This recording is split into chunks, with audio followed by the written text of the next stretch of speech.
President Jonathan has deferred the fuel subsidy that threatened to throw Nigeria into turmoil in the last week. Nigeria's petroleum industry bill will come back into focus now. Joining us on what's needed to make it work is Alexandra Gillies, who's head of governance at Revenue Watch Institute, an international NGO that works to promote good governance and mining and petroleum sectors across the world. Alexandra, thanks so much for your time.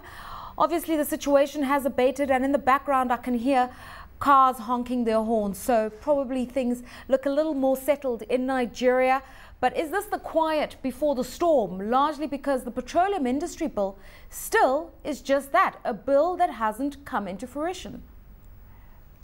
Yes, and the petroleum industry bill has come to the fore again, because in the announcement made by President Jonathan, he announced that the subsidy would not be eliminated in full, and that government, in response to some of the protesters' demands, would take some steps towards reforming the industry, including moving along the petroleum industry bill, which has been sitting in the National Assembly since 2008.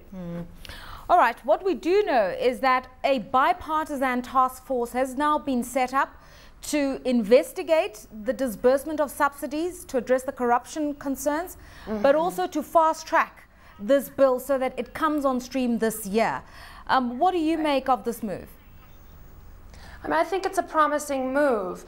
Neither private sector players nor the government was benefiting from the lags and the delays around the petroleum industry bill.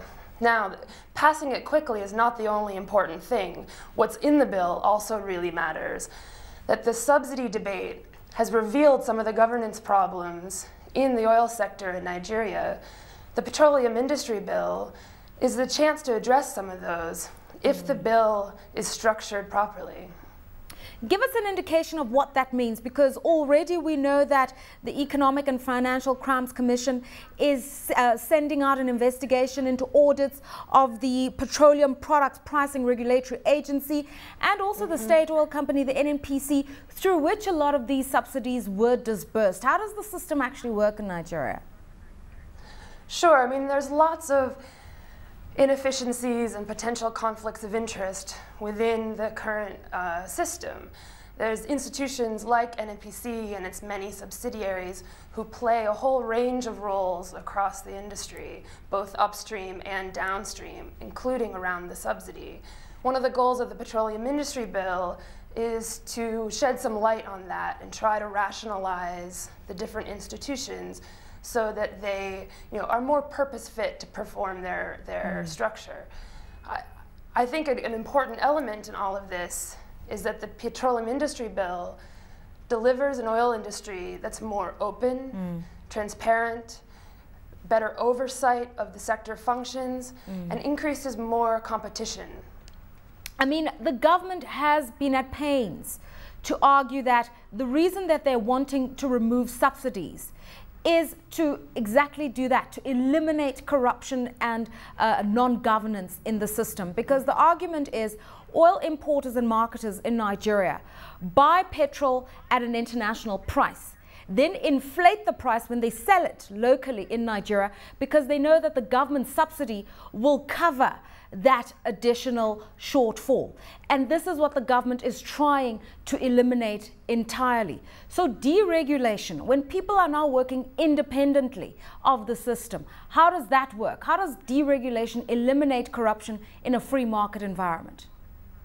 Yeah, well, deregulation is only part of a potential solution. You're right that the subsidy has been abused and has become a place where a lot of deals are struck, a lot of corruption happens, to the financial loss of the Nigerian state. But deregulating by itself won't fix the problem.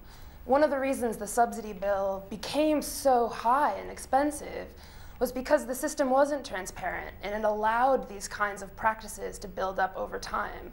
So the key with the petroleum industry bill is that it contains extensive transparency provisions and makes very clear the role of each institution and how that institution is accountable to the larger government and to the public. So just deregulating isn't enough. You need that institutional reform as well.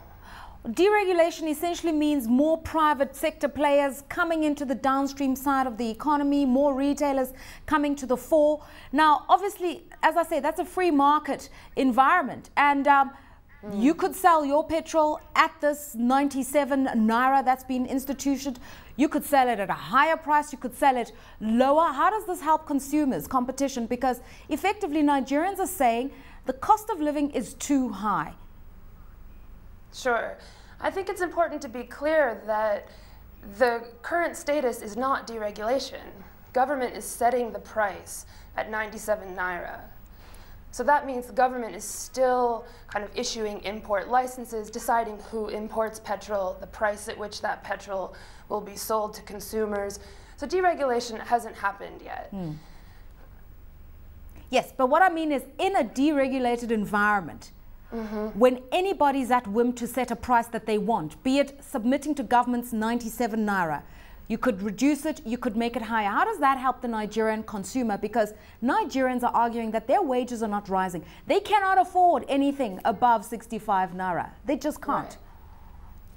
Right. I mean, a subsidy is an advantage that is supposed to be given to consumers by government, which is why the price was 65 naira rather than the market price.